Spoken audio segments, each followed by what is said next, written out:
नमस्कार। Astro harmony में आपका स्वागत है।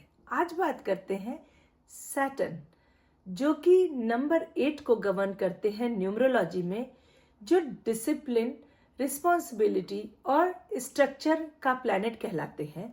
वो 29 मार्च को पाइसियन यानी कि मीन राशि में ट्रांजिट करेंगे, जो कि एक वाटर साइन है।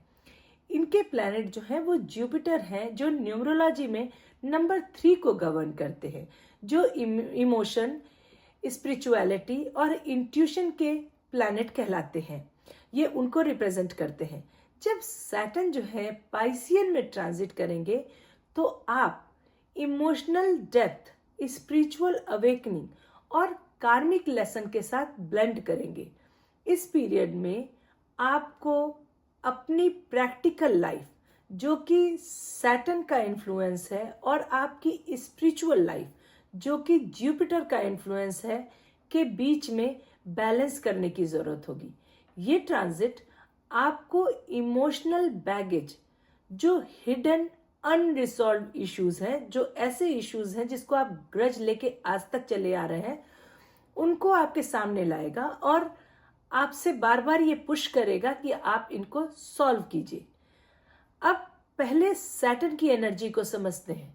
जो सैटर्न है, इन्हें हम भगवान शनि के रूप में जानते हैं, और ये जो भगवान शनि है, ये कर्मा का हिसाब रखते हैं। और ऐसा माना जाता है कि अगर हम अच्छे कर्मा करते हैं तो सैटर्न हमें सक्सेस देते हैं, और अगर हम बुरे कर्मा करते हैं तो सैटर्न की दशा में या फिर उनकी 7.5 में या ट्रांजिट में वो जिस हाउस में आए हैं उससे रिलेटेड सैटर्न आपको परेशानी देते हैं, स्ट्रगल देते हैं।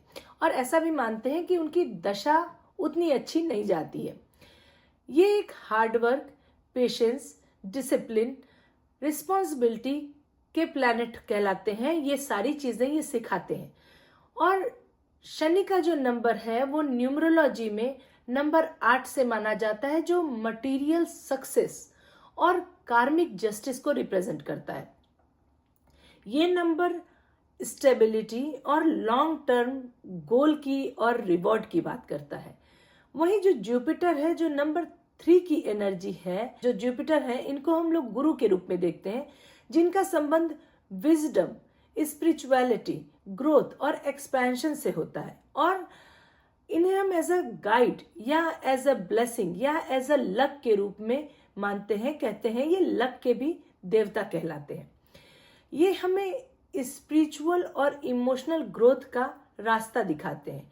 नंबर 3 जो है, ये क्रिएटिव, कम्युनिकेशन और विजडम को रिप्रेजेंट करता है। ये नंबर के जो लोग होते हैं, ये अपनी क्रिएटिव परस्यूट और इंटेलेक्चुअल ग्रोथ को बहुत ज्यादा इंपॉर्टेंस देते हैं।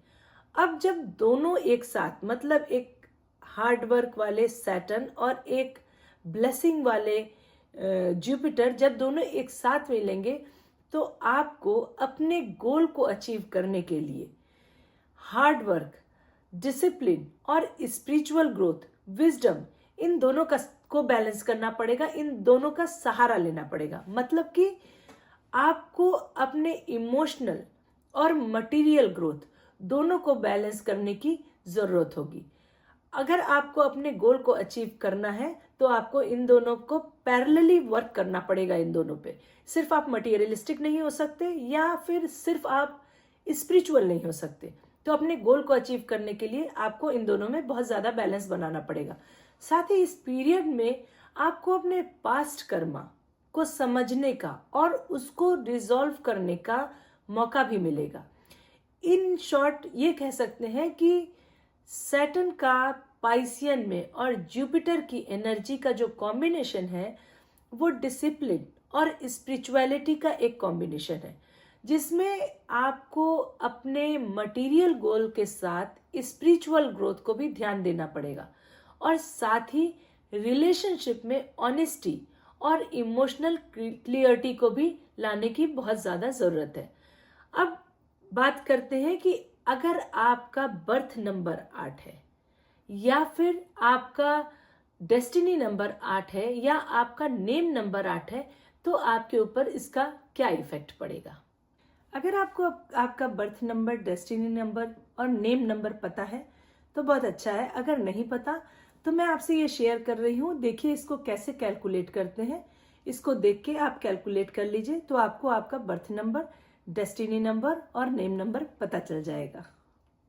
अगर आपका बर्थ नंबर, डेस्टिनी नंबर या फिर नेम नंबर इनमें से कुछ भी 8 है तो जानते हैं कि आपके ऊपर इसका क्या इफेक्ट होगा।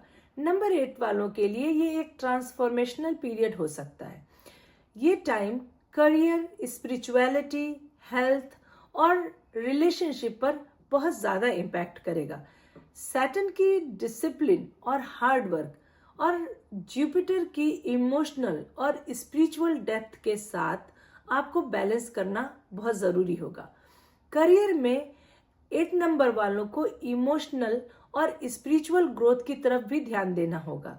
वैसे 8 नंबर वाले लोग जो हैं वो सिर्फ फोकस किए होते हैं मटेरियल सक्सेस पर, लेकिन इस ट्रांजिट के दौरान आपको अपने करियर जर्नी में इमोशनल फुलफिलमेंट भी लाना पड़ेगा और स्पिरिचुअल पर्पस को भी बदलना पड़ेगा। लॉन्ग टर्म गोल को अचीव करने के लिए सैटर्न जो है आपको स्ट्रेंथ देंगे, पर जुपिटर को भी आपको समझना पड़ेगा कि जुपिटर की एम्पैथी और कंपैशन उसको भी आपको अपने करियर में इंक्लूड करना होगा। मतलब कि सिर्फ और सिर्फ मनी की बात नहीं कीजिएगा, सिर्फ और सिर्फ आप ये नहीं सोचेंगे कि पैसा कहाँ से आए, मटीरियलिस्टिक वर्ल्ड के बारे में नहीं सोचेंगे। अगर आप थोड़ा अपने को स्पिरिचुअलिटी के साइड लाएंगे, काम डाउन करेंगे, तो आपको करियर में अच्छी ग्रोथ मिलेगी, क्योंकि आपको इन दोनों को बैलेंस करने की बहुत ज़्यादा ज़रूरत पड़ेगी। हेल्थ में 8 नंबर वालों को मेंटल और इमोशनल हेल्थ पर बहुत ज़्यादा फोकस करना पड़ेगा। अगर आप अपने इमोशन को सप्रेस करते हैं तो आपकी हेल्थ इश्यू बहुत बढ़ेगी। इसलिए इस पीरियड में आपको अपनी फीलिंग को रिलीज करने की ज़रूरत है। आपको अगर कोई चीज़ दुखी कर रहा है या बहुत टाइम से आप कोई ग्रज लेके चल रहे हैं तो उसको लेट इट गो कीजिएगा, क्योंकि अगर आप इमोशन को अंदर दबा के रखेंगे तो आपके मेंटल हेल्थ के लिए बिल्कुल अच्छा नहीं होगा। और अगर आपकी मेंटल हेल्थ पे इम्पैक्ट पड़ेगा तो डेफिनेटली आपकी फिजिकल हेल्थ बहुत ज़्यादा खराब हो जाएगी। इसलिए चीज़ों को लेट इट गो करना सीखिएगा। रिलेशनशिप में आपको जुपिटर की इमोशनल और कंपैशनेट एनर्जी जो होती है वो मिलेगी और सैटर्न की रिस्ट्रिक्टिव एनर्जी भी मिलेगी। आपके रिलेशनशिप में डीप इमोशनल हीलिंग और कार्मिक लेसन्स को फेस करने का मौका भी मिलेगा। ये टाइम आप अपने ओल्ड इमोशनल बैगेज जो होते हैं, जो बहुत टाइम से लेके लोग चले आ रहे हैं, रिलेशनशिप में जो भी प्रॉब्लम्स चली आ रही है, उन सब को छोड़कर अपने रिलेशनशिप में ऑनेस्टी और ओपन अप्रोच रखिए। मतलब खुल के बात कीजिए। अगर आपको कोई प्रॉब्लम चली आ रही है या कोई बात हर्ट कर रही है, उसको क्लियर तरीके से बताइए, उसको ऑनेस्टी के साथ बताइए, ना कि वो ग्रज लेके रखिए। अगर आप ऐसा करेंगे तो आपको बहुत ज्यादा रिलेशनशिप में प्रॉब्लम आ सकती है। स्पिरिचुअलिटी में आपका झुकाव बढ़ सकता है, लेकिन आपको दोनों की एनर्जी को अलाइनमेंट करने में थोड़ा सा डिफिकल्टी होगी, क्योंकि एक टोटल मटीरियलिस्टिक वर्ल्ड की बात करता है और दूसरा टोटल स्पिरिचुअल वर्ल्ड की बात करता है। तो आपके माइंड में ऐसा होगा कि आप हो सकता है मेडिटेशन करने के लिए बैठे हो, बट आपका दिमाग सोच रहा हो कि ये काम करके यहाँ से मनी ला सकते हैं, वो बिजनेस में वहां से मनी ला सकते हैं। तो आपको थोड़ा सा दोनों को बैलेंस करने में प्रॉब्लम आ सकती है, बट फिर भी फोकस कीजिएगा अपने स्पिरिचुअलिटी के लिए और अपने मेंटल हेल्थ पर ध्यान दीजिएगा। मटेरियल सक्सेस तो आपको मिलेगी, लेकिन स्पिरिचुअल ग्रोथ को भी आपको बैलेंस करना होगा, जिसके थ्रू स्पिरिचुअल ग्रोथ के थ्रू आपको मटेरियल सक्सेस मिलेगी। मतलब जैसे कह सकते हैं कि अगर आप पीस माइंड से काम करेंगे तो डेफिनेटली मटेरियल सक्सेस है, पर अगर आप एक पार्ट को छोड़ देंगे, मतलब अपने माइंड को काम डाउन नहीं करेंगे, तो सिर्फ मटेरियल के पीछे आप जाएंगे तो आपको सक्सेस नहीं मिलेगी। आपको अपने ट्रू पर्पस को भी इस टाइम में समझने का टाइम मिलेगा और अपनी इनर जर्नी को समझना और अपने कार्मिक लेसन को सीखने के लिए ये टाइम देगा। मतलब ये जो टाइम चलेगा तो इसमें आपको आपका ट्रू पर्पस और आपके कार्मिक लेसन आपको सीखना पड़ेगा और उसके हिसाब से आपको काम भी करना पड़ेगा। ये ट्रांजिट आपको ट्रांसफॉर्म करेगा, आपकी अपनी इमोशनल बाउंड्रीज को समझने के लिए या पुराने वाउंड को, जो भी पुराने दुख हैं उनको हील करने के लिए और आपके स्पिरिचुअल ग्रोथ को प्रायोरिटी देने का यही सबसे अच्छा टाइम है। इस पीरियड में आप जो हैं अपने फोकस और long term goal, material success और स्पिरिचुअल ग्रोथ, इन सब पे वर्क करिएगा। मेडिटेशन, सेल्फ रिफ्लेक्शन और पेशेंस आपको सबसे ज़्यादा हेल्प करेगा। ये आपका सबसे बड़ा टूल होगा। ये टाइम आपके लिए एक नया चैप्टर लिखने का टाइम है, जहां आप डिसिप्लिन के साथ अपने अंदर की क्लियरिटी को अच्छे से समझ सकते हैं और शांति से अपने जो आप अचीव करना चाहते हैं वो अचीव कर सकते हैं। लेकिन आपको दोनों चीज़ों को इस टाइम पीरियड में बैलेंस करने की बहुत ज़्यादा ज़रूरत है। अब कुछ रेमेडी की बात करते हैं। अपने स्पिरिचुअल प्रैक्टिस पर ध्यान दीजिए, मेडिटेशन कीजिए, ग्राउंडिंग कीजिए और सेल्फ रिफ्लेक्शन पर भी ध्यान दीजिए। इमोशनल ब्लॉकेज को हील कीजिए। स्पिरिचुअल ग्रोथ के लिए ये बहुत अच्छा टाइम है। सो डीप इमोशन को समझिए और उनको रिलीज कीजिए, क्योंकि जितना ज़्यादा आप ग्रज इस टाइम में लेके चलेंगे उतना आप मेंटली परेशान रहेंगे। आप एमेथिस्ट होता है एक क्रिस्टल, उसको आप पहन सकते हैं, वो सैटर्न के लिए माना जाता है और उससे आपको काफ़ी हेल्प मिलेगी। आप शनि की पूजा कर सकते हैं, उनकी मंत्रों के जाप कर सकते हैं, ओम नमो भगवते वासुदेव का जाप कर सकते हैं। आप ब्लैक कलर या डार्क कलर के भी ड्रेस पहन सकते हैं, वो भी आपको फायदा करेगा। और काले तिल जो होते हैं ना, या काले कंबल, उनको भी अगर आप सैटरडे को दान करते हैं तो आपके लिए बहुत ज़्यादा बेनिफिशियल होगा। ये टाइम बहुत अच्छा है, थोड़े मेहनत का है पर अच्छा टाइम है, उसको यूटिलाइज कीजिए। अभी तक हम लोगों ने नंबर 8 की बात किया। अब बात करते हैं नंबर 1 की, जो कि सन गवर्न करते हैं। ये सन का नंबर कहलाता है। सैटर्न की ट्रांजिट आपकी लीडरशिप क्वालिटी को इंक्रीज करेगी, उसको टेस्ट भी करेगी, आपको अपॉर्चुनिटी देगी कि प्रोग्रेस करो। पर ये समय जो है आपको पर्सनल अथॉरिटी को इस्टेब्लिश करने का समय है। लेकिन इमोशनल बैगेज को भी इसी टाइम में आपको रिलीज करना होगा। आपको अपने ईगो पे बहुत कंट्रोल करना होगा। उसके लिए आपको थोड़ा हम्बल बनना पड़ेगा और सैटर्न ऐसे इंसिडेंट्स भी लाएंगे जिसमें कि आपको अपने ईगो को कंट्रोल करते हुए हम्बल बन के आप प्रोग्रेस पाएंगे या कोई चीज़ अचीव करेंगे। तो इस बात का ध्यान रखिएगा कि अपने ईगो को कंट्रोल में रखिएगा। मीठा बोलिएगा, ऐसा मत बोलिएगा कि जो सामने वाला आपसे नाराज हो जाए। आपके करियर में आपको एक नया डायरेक्शन मिल सकता है और आप अपने गोल को लेकर थोड़े अग्रेसिव भी हो सकते हैं, जो कि आपके करियर में कॉन्फ्लिक्ट क्रिएट कर सकता है।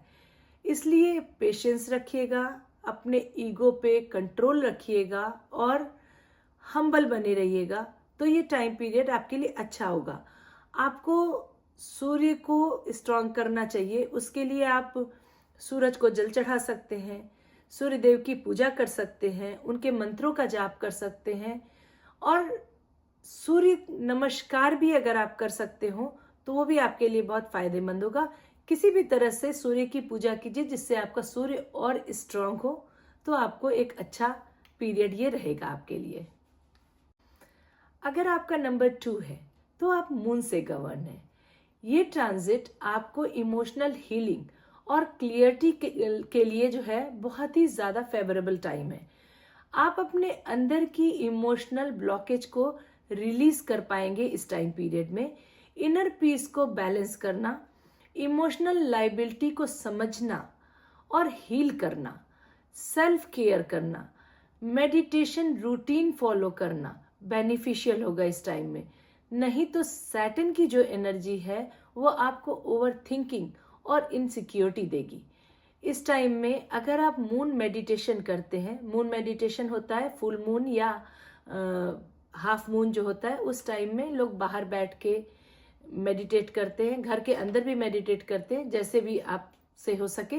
पर मून मेडिटेशन करना और मून मंत्रा का जाप करना या फिर मून वाटर बनाना और उसको ड्रिंक करना, ये भी बहुत बेनिफिशियल होगा। मून वाटर बनाने के लिए आप किसी ग्लास की जार को लीजिए और उसमें साफ पानी फिल कर दीजिए और रात भर फुल मून के टाइम बाहर छोड़ दीजिए और सुबह सुबह नेक्स्ट डे उठा लीजिए सन राइज होने से पहले। और वो मून वाटर जो है आप रख सकते हैं अपने पास। रोज सुबह आप एक सिप पीजिए, आपके माइंड को काफी काम डाउन करेगा। मून की एनर्जी जो है लेना अच्छा होता है, वो माइंड के लिए बहुत अच्छी होती है क्योंकि मून हमारे मन और इमोशन पे काम करता है। तो अगर आप उसकी एनर्जी लेंगे तो आपके लिए बहुत ज़्यादा अच्छा होगा। अगर आपका बर्थ डेट डेस्टिनी या नेम नंबर 3 है तो आप जुपिटर से गवर्न है। ये ट्रांजिट आपको स्पिरिचुअल और क्रिएटिव ग्रोथ को इंस्पायर करेगा। आप अपने विजडम और हायर नॉलेज को एक्सप्लोर करेंगे इस टाइम पीरियड में। अगर आप टीचिंग, कोचिंग या किसी भी क्रिएटिव फील्ड में हैं, क्रिएटिव चीज़ें सीख रहे हैं या लर्निंग के फील्ड में हैं, तो ये टाइम पीरियड आपके लिए बहुत ज़्यादा अच्छा होगा। अपने ईगो और ओवर कॉन्फिडेंस पे कंट्रोल करने की ज़रूरत है इस टाइम पीरियड में, क्योंकि सैटर्न जो है वो आपको प्रैक्टिकल होने के लिए पुश करेंगे। तो अपनी एनर्जी को किसी कंस्ट्रक्टिव डायरेक्शन में लगाइएगा तो यह टाइम पीरियड बहुत अच्छा होगा। अब कुछ रेमेडी की बात करते हैं। आपको अपने बृहस्पति को स्ट्रॉन्ग करना होगा। उसके लिए आप बृहस्पति देव की पूजा कर सकते हैं, पीली चीज़ों का दान कर सकते हैं, पीला थ्रेड पहन सकते हैं, केले की पूजा कर सकते हैं या फिर आप गायत्री मंत्र का जाप कर सकते हैं। ये आपके लिए बहुत अच्छा होगा। अगर आपका नंबर 4 है तो आप राहु से गवर्न है। ये ट्रांजिट आपको डिसिप्लिन, रिस्पॉन्सिबिलिटी, लीगल थिंकिंग को बूस्ट करेगा। नए आपको आइडियाज आएंगे और क्रिएटिव सॉल्यूशंस जो होते हैं वो भी आप इस टाइम पीरियड में इम्प्लीमेंट कर पाएंगे। आप अपने फिजिकल और इमोशनल वेलबींग पर फोकस करेंगे। आप अपने लाइफ में कुछ अनप्रिडिक्टेबल सिचुएशन का सामना कर सकते हैं। ऐसा कुछ हो सकता है जो आपने सोचा ना हो और वो हो जाए। आपको अपने इस टाइम पीरियड में प्लानिंग करने की बहुत ज़्यादा ज़रूरत है और पेशेंस भी रखने की बहुत ज़्यादा ज़रूरत है। तो ये टाइम पीरियड आपके लिए अच्छा होगा। अब बात करते हैं कुछ रेमेडीज़ की। आपको राहु से रिलेटेड रेमेडी करनी चाहिए। इस टाइम पीरियड में आप राहु मंत्रा कर सकते हैं, राहु की पूजा कर सकते हैं या आप राहु का दान कर सकते हैं। कुछ नहीं तो आप ऐसे जनरल दान कर सकते हैं, बच्चों को, बड़ों को, अंधों को, किसी को भी आप डोनेशन कीजिए तो आपके लिए अच्छा होगा ये टाइम पीरियड। अगर आपका नंबर 5 है तो आप मरकरी से गवर्न है। कम्युनिकेशन स्किल और पब्लिक स्पीकिंग में सुधार होगा। मतलब इन दोनों चीज़ों में आप अपने को इम्प्रूव करेंगे। ये टाइम आपको अपने आइडिया को लोगों तक पहुंचाने का मौका मिलेगा। ऐसा बहुत सारा टाइम आएगा जो आपके थॉट्स हैं या जो आपके आइडिया हैं, लोग उसको सुनेंगे। ये टाइम आपके लिए काफ़ी अच्छा होगा क्योंकि आपका मेन फोकस जो होता है वो आपके आइडियाज़ या आपका कम्युनिकेशन या पब्लिक स्पीकिंग में होता है। तो इन सारे फील्ड में आपको काफ़ी ग्रोथ इस टाइम पीरियड में मिलेगी।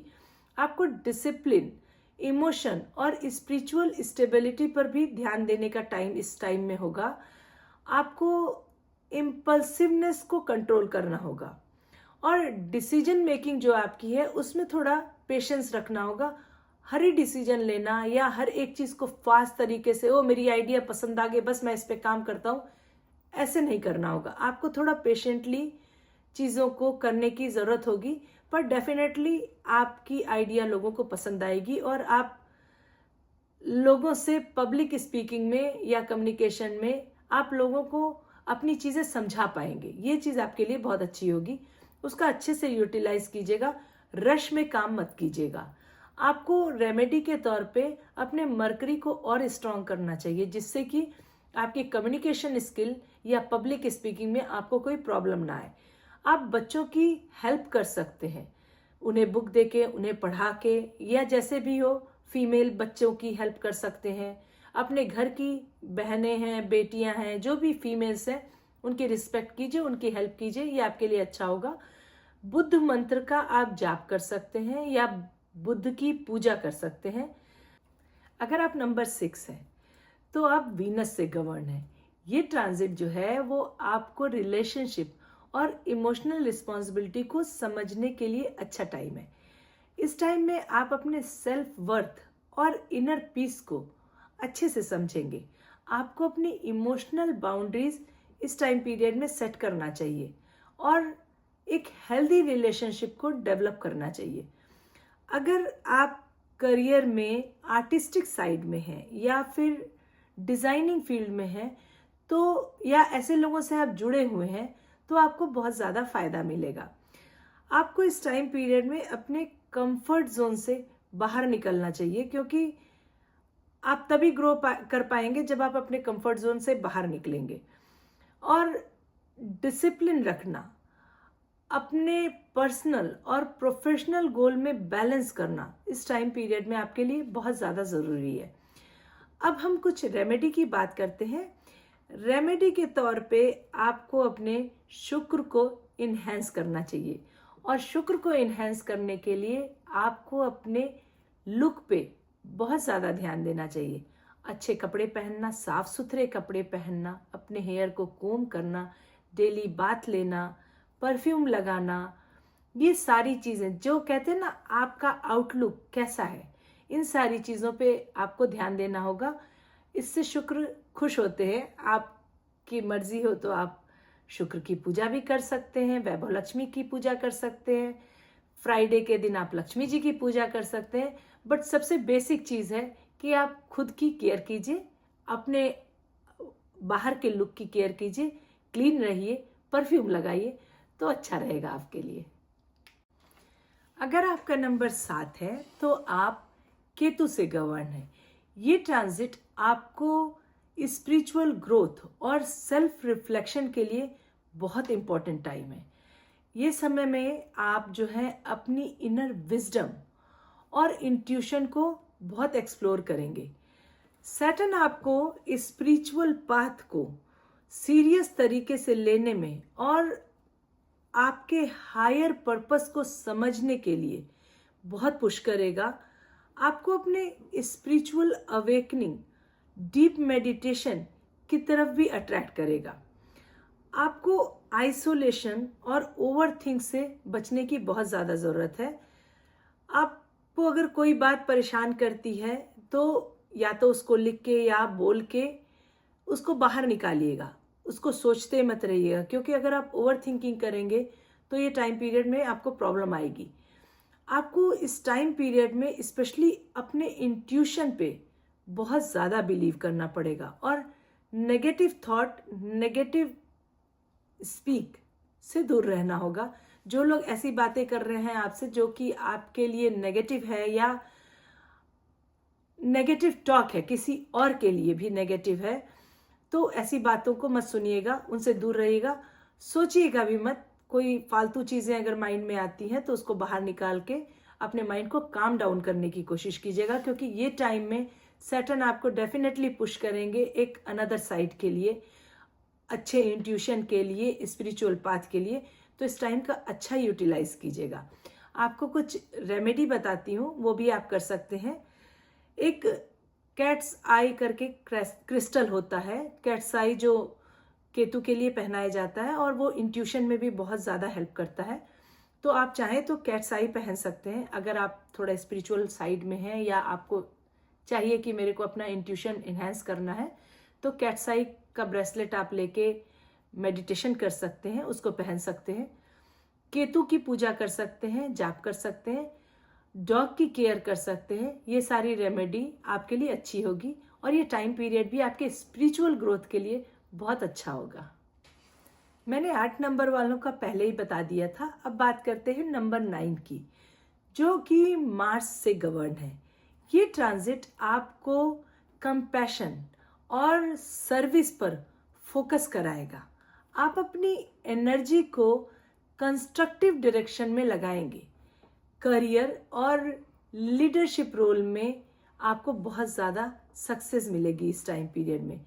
ये टाइम आपको अपने हायर गोल को समझने और कार्मिक रिस्पॉन्सिबिलिटी को पूरा करने का अच्छा टाइम होगा। आपको इस टाइम पीरियड में अपने एंगर और इम्पल्सिवनेस से बचना चाहिए, डिसिप्लिन और पेशेंस रखना चाहिए। रेमेडी के तौर पे आप जो हैं वो मार्स को इन्हांस कर सकते हैं। उसके लिए आप ब्लड का डोनेशन कर सकते हैं। अपने फिजिकल हेल्थ के लिए आप जिम जा सकते हैं, रनिंग कर सकते हैं, योगा कर सकते हैं, हाइकिंग कर सकते हैं। आउटडोर एक्टिविटी पे फोकस करिए। ये टाइम पीरियड आपके लिए बहुत अच्छा होगा, क्योंकि इस टाइम पीरियड में आपके पास एक अलग एनर्जी होगी अपने गोल को अचीव करने के लिए, तो उसको पूरे तौर पे यूटिलाइज कीजिएगा। मैंने अभी तक आपसे बात किया कि न्यूमरोलॉजी के हिसाब से 1 to 9 नंबर तक इस ट्रांजिट का क्या इफेक्ट होगा। देखिए, जो ट्रांजिट है ये टफ हो सकता है, लेकिन पेशेंस, डिसिप्लिन और स्पिरिचुअल प्रैक्टिस के सहारे हम अपने गोल को अचीव कर सकते हैं। देखिए, हर जो चैलेंज होता है ना, उसके पीछे एक कोई बहुत बड़ा लेसन छुपा होता है। बस आपको उसे सही नज़र से देखना होगा कि ये जो चैलेंज है, ये चैलेंज है या हमारे को ग्रोथ करने का एक मेरे लिए रास्ता है। तो अगर जब आप ये सोचेंगे ना, ये मेरे लाइफ का ग्रोथ करने का एक रास्ता है, तो चैलेंज आपको चैलेंज नहीं लगेगा। अगर आपको मेरा ये वीडियो हेल्पफुल लगा तो प्लीज़ इसे शेयर कीजिएगा और ध्यान रखिए, आप अपने लाइफ को क्रिएट करते हैं। आप ही अपने लाइफ के क्रिएटर हैं। तो इस बात का ध्यान रखिए और पेशेंस रखिएगा। नेक्स्ट वीडियो में हम फिर मिलते हैं एक नए कंटेंट के साथ। तब तक के लिए नमस्कार।